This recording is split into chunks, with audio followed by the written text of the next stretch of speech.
Olá! Estamos de volta para mais uma semana. E hoje eu quero falar algo muito simples, muito rápido com vocês. Hoje eu quero dizer algo que eu particularmente eu gosto demais. É mais uma breve reflexão do que simplesmente uma mensagem. Mas hoje eu quero falar sobre algo que eu considero muito importante na vida das pessoas em si. Porque eu não vejo isso simplesmente se aplicando no contexto de igreja, né? Mas no contexto empresarial, no contexto profissional, né? Isso acontece demais, né? E quem me ensinou isso foi um pastor pela qual eu tenho grande admiração, né? O pastor Domingos. Ele tem uma mensagem exatamente com o mesmo título, com as mesmas coisas, então eu puxei muita coisa dele para poder montar isso aqui e hoje eu queria transmitir isso para vocês, né? O título de hoje é Jamais Ande Sozinho, né? E já de cara eu quero ler com você Eclesiastes capítulo 4, verso 9 a 12. Diz assim: é melhor ter companhia do que estar sozinho, porque maior é a recompensa do trabalho de duas pessoas. Se um cair, o amigo pode ajudá-lo a levantar-se, mas pobre do homem que cai e não tem quem o ajude a levantar-se. Se dois dormirem juntos, vão manter-se aquecidos. Como, porém, manter-se aquecido sozinho? Um homem sozinho pode ser vencido, mas dois conseguem defender-se. Um cordão de 3 dobras não se rompe com facilidade. Eclesiastes 4, 9 a 12. Entendeu? Então, o que ele está falando aqui é que é melhor estar unidos, é melhor estar juntos do que separados, né? A ideia de discipulado, de caminhar, discipulado um a um, não aquele discipulado que muita gente faz, que é uma classinha que entra para poder ser batizado e que muita gente chama de discipulado. Não é isso que eu estou falando. O discipulado que eu estou falando é algo constante, é algo semanal, algo diário, algo de acompanhamento. Como discípulos de Cristo, e isso todos nós somos, ou também conhecido como os talmidins, como alguns gostam de usar, como membros da família de Deus, estamos, ou pelo menos deveríamos estar comprometidos com o bem-estar dos nossos irmãos.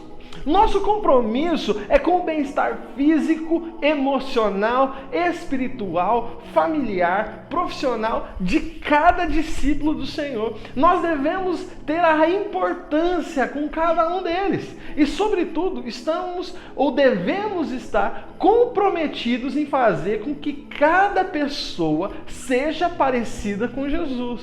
Esse é o foco do discipulado, esse é o foco de nós como irmãos, nós como comunidade, nós crescemos todos juntos. Nós devemos elevar as pessoas e juntamente nós à estatura de semelhantes a Cristo.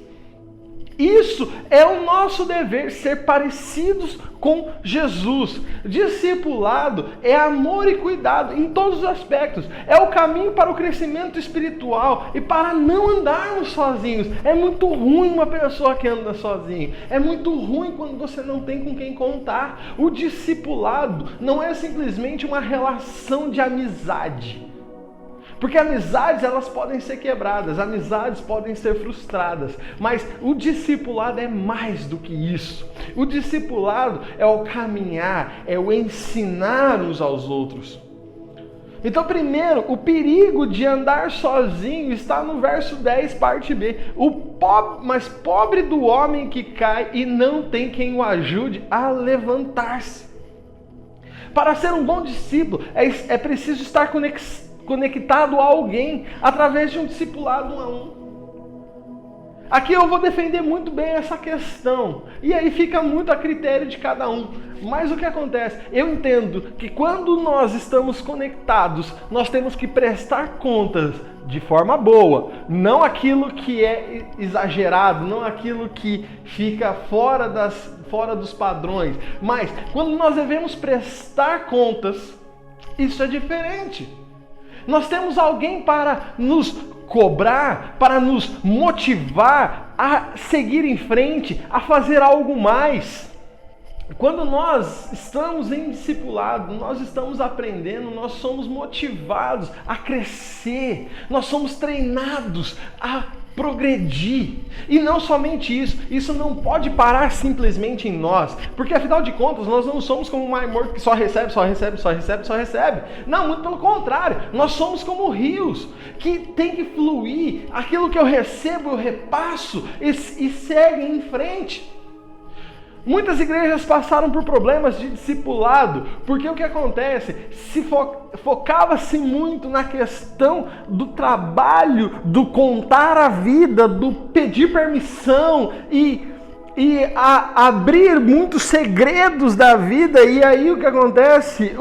Quem ouvia não tinha o discernimento, ou não tinha a sabedoria, ou não tinha a seriedade de poder guardar e sair espalhando, e isso se tornava um telefone sem fio. Mas discipulado não é isso. Discipulado não significa que você tem que tratar essas questões pessoais, mas discipulado, ele trata a sua vida como um todo. Muitas vezes eu não precisei de simplesmente ouvir de discípulo, de pessoas que caminhavam comigo, algum segredo dela, mas pelo princípio, por aquilo que eu ensinava para elas. Muitas pessoas teve a capacidade de transformação, muitas pessoas mudaram seus hábitos, porque eu passei um princípio e ela aplicou de uma forma. E isso da mesma forma aconteceu comigo quando eu estava sendo discipulado. Eu não externava algumas coisas, mas por aquilo que a pessoa ministrava sobre a minha vida, eu já podia entender e mudar o meu trajeto, mudar o meu rumo. Mas o que acontece é que quando nós andamos sozinhos, a decisão de andar sozinho é queda na certa. É tombo, é capote. Quem anda sozinho cai. E não tem quem ajude a levantar-se. É assim que diz a Escritura. Segundo, não existe carreira solo. O que é interessante é que no reino de Deus não há carreira solo. Não adianta fazer sozinho. No céu, onde brilha o sol da justiça, não há espaço para as estrelinhas. Na Bíblia, houveram pessoas que quiseram andar sozinhas e acabaram por se dando mal. As pessoas acabaram não indo para frente. Eu estava conversando com um amigo meu e ele é um profissional, né, um gestor, e ele conhece sobre muitas coisas, tem conhecimento de banco e coisas assim, e ele falou assim: Lucas, ninguém entra num negócio de banco, de coisa assim, simplesmente aleatório. Entrei e começo a fazer. Não, muito pelo contrário. A pessoa, ela entra, ela é treinada, ela é acompanhada, ela tem um mentor, ela tem um gestor sobre ela. E com o passar do tempo, ela vai aprendendo. O superior faz e ela observa. O superior dá parte para ela fazer e ela faz. Daqui a pouco o supervisor manda ela fazer e observa. Daqui a pouco ela está fazendo sozinha.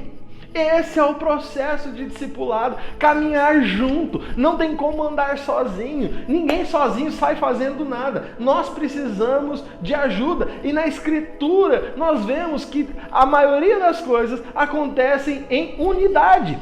Acontece em companheirismo. E aqueles que quiseram andar sozinhos, aqueles que quiseram fazer as coisas sozinhos, só deu errado. Só deu errado. Ló chegou um momento que ele quis andar sozinho. Ele quis se separar. Então ele pôde escolher se ele ia para um lado ou se ele ia para o outro. O que aconteceu? Problema. Saul fez a mesma coisa. O profeta Samuel falou para ele: olha, não ofereça sacrifício, espere que eu chegue. Beleza? E aí passou um tempo, ele falou: o negócio é o seguinte, eu sou o rei, eu posso fazer isso aqui sozinho, porque afinal de contas eu tenho autoridade. Ele foi lá e fez. E aí o que aconteceu? Perdeu o reinado. Judas fez a mesma coisa. Ele foi lá sozinho, sorrateiramente, negociou com os caras, entendeu? Falou assim: o preço para entregar o homem é tanto. Ele foi lá, entregou, e o que aconteceu? Morte. Judas, ele não tinha com quem se abrir. Ele não tinha com quem buscar, afinal de contas ele traiu todos. Ele traiu Jesus, ele entregou Jesus, mas ele também traiu a confiança daqueles que estavam junto com ele. Ele ficou sozinho. Ficar sozinho nunca é uma boa.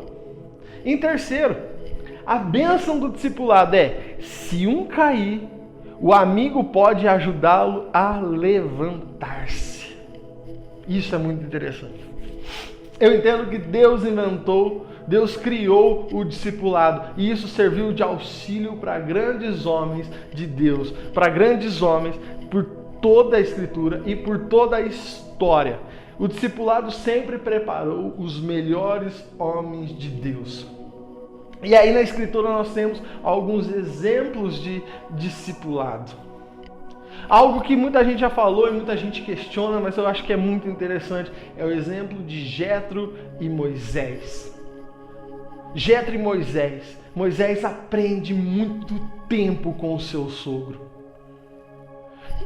No meu caso, eu não tive o pai que cresceu dentro de casa. Meus pais se separaram muito cedo, mas eu tive muita presença do meu avô, eu tive muita presença do meu tio, dos meus tios. Mas algo que eu aprendo muito é em casa, agora. Porque agora que eu moro perto do meu sogro, eu aprendo muita coisa com ele, eu observo muita coisa dele. E eu entendo o que Jetro e Moisés tinham. O que Jetro ensinava para Moisés e capacitou Moisés a ser quem foi. Eu vejo muito Moisés ensinando Josué. Josué era o cara que seguia Moisés. Moisés ia para a tenda e Josué ficava à porta. Moisés voltava, Josué ainda ficava. Ele aprendeu, não é à toa que quando chegou o momento dos 12 espias, Josué e Caleb eram os caras diferentes. Josué, ele sabia o que ele precisava fazer, ele estava sonhando com aquilo. Josué não teve medo. Jesus andou com os 11, 3 anos. Saiu fora, mas os 11, 3 anos e meio. O que aconteceu logo após isso? Veja só, por exemplo, Pedro. João, que escreveu o Evangelho e as cartas, e tantos outros, a história que nós temos, a questão do discipulado, ela é muito importante. E é algo que nós precisamos resgatar. É algo que nós precisamos urgentemente fazer. Barnabé e Paulo, algo também muito interessante. Barnabé foi aquele que andou com Paulo logo depois que eles têm um encontro com Cristo. E Paulo também ele aprende isso e ele repassa. Paulo e Timóteo. Tem um livro que eu quero recomendar, chama Grande aos Olhos de Deus. A parte que ele fala de discipulado é sensacional. Eu gosto muito desse livro, né? Se você conseguir encontrar, é um vermelho com branco assim na capa, é muito legal. Grande aos Olhos de Deus. Eu esqueci o autor agora, mas é muito bacana, tem na internet, é fácil comprar. Então, o que acontece? O discipulado, ele é muito interessante. O discipulado, ele nos ajudaria, ele me ajudaria, ajudaria você, ajudaria a igreja como um todo. Ele ajuda em grandes áreas. O problema é que o discipulado, ele precisa ser aplicado da forma correta. Não podemos ser levianos com o discipulado. É preciso seriedade e cuidado. Hoje, eu estou dentro de um contexto que não tem discipulado. Mas o que acontece? Eu tenho certos mentores. Eu observo certas pessoas. Vira e mexe, estou marcando horários e tendo reunião de mentoria, de ajuste, porque eu entendo que eu preciso aprender com quem está na minha frente. E isso fica como dica: aprenda com quem está à sua frente. Isso aí, valeu, gente, até semana que vem.